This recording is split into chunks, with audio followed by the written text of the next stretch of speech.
Hello Persona fans and welcome back to Trinity Soul Tuesdays, the show where I cover an episode of Persona Trinity Soul every 2 weeks and encourage you all to watch along with me.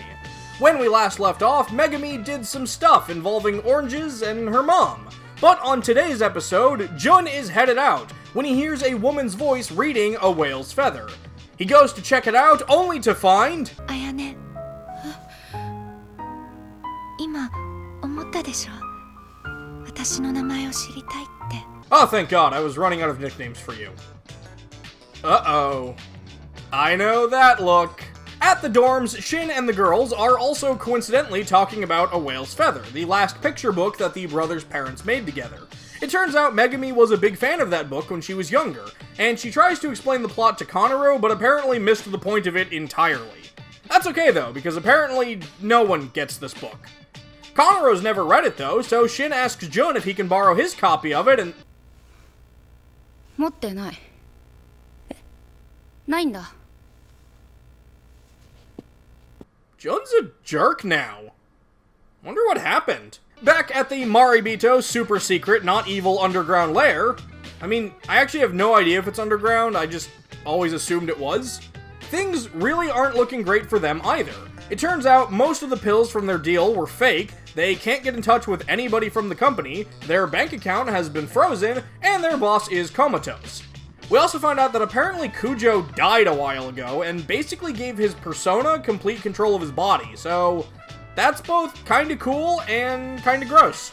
Sotaro tells them all to bring Jun to him before the pills run out. Back at Happy School Land, everyone is getting psyched for Konoro at the speech contest, while Jun stares out the window. Takuro runs into Mayuri and tells her that she should come support Konoro, and I noticed this thing in the subtitles where he says he's working on the Bammer, but then Mayuri is like, the banner? And I genuinely can't tell if this is a typo in the subtitles, or if Takuro actually used the wrong Japanese word. I think it's just a typo, but either way, it bothers me. Anyway, Takuro points out that she's changed quite a bit lately, and she's like, yeah, okay, I gotta go. Friendship, huh? Back at the house, Shin stares out the kitchen, missing the delicious taste of Akihiko's fried rice, when he ends up noticing Jun walking off. So he heads after them, and he sees him with Ayane, sharing an umbrella? Scandalous. Shin, though, is clearly racking his brain, trying to remember where he's seen this girl before. Jun, not at all creeped out by this girl that speaks without moving her lips, winds up blushing when she suggests the two walk together. Ayane tells Jun about her backstory, but she says it using vague terms like how she was a doll that was loved wrong, and how she became part of something, eventually becoming its whole, and how she's wanted Jun to notice her for a long time.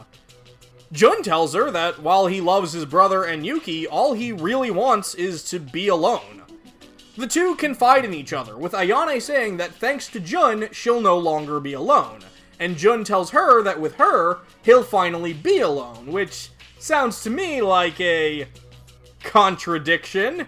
Wait, do I have to censor that? Crap, am I gonna get demonetized now? Shin is being a total grumpy pants as he works on the Bammer with Megami and Takuro, but Takuro thinks it's fine that Jun got himself a girlfriend. Megami is shocked by this news, but Shin still seems bothered because he can't remember where he knows that girl from.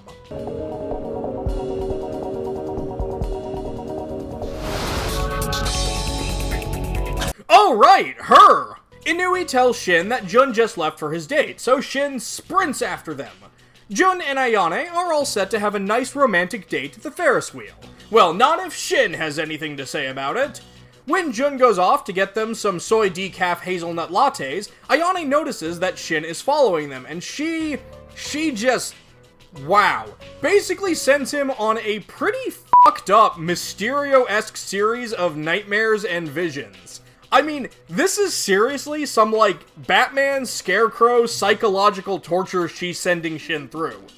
There's, like, not a lot of story for me to explain in this montage, it's just pretty messed up. I'm gonna keep talking about it for a bit, though, just so I can use more footage of it to give you all a better idea of the stuff that's going on here. I mean, this is just a good 4 minutes or so of her messing with him. by using his desires for Eiko against him, and there's this weird moment where Ayane has, like, Ryo's voice, and Shin has to fight off Kane, and just, dang, it's fairly unsettling and a little trippy, and I really dig it. Yeah, okay, we can move on now. While Shin's dealing with Ayane messing with his brain, Ayane decides she's gonna mess with Jun's lips by kissing them. Jun handles it well enough. Don't feel bad, dude. My first kiss was pretty awkward, too. Abel eventually kills Kane and makes him explode into whale feathers, and then...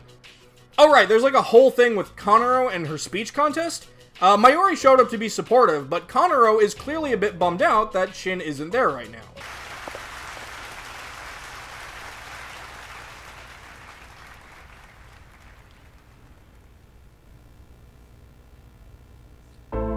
Finally free from Ayane's mind crushing, Shin is woken up by Jun, who... ダメじゃない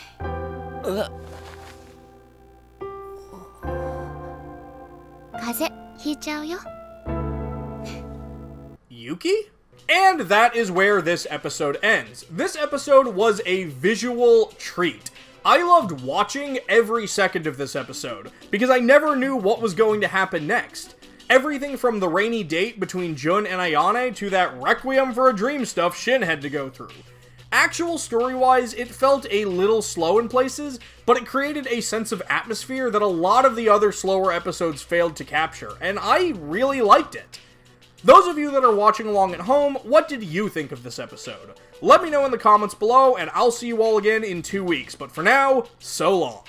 On the next episode of Trinity Soul Tuesdays, here's a guy we've never seen before. Here's a girl we've never seen before. They're both important, but you'll have to tune in to find out how.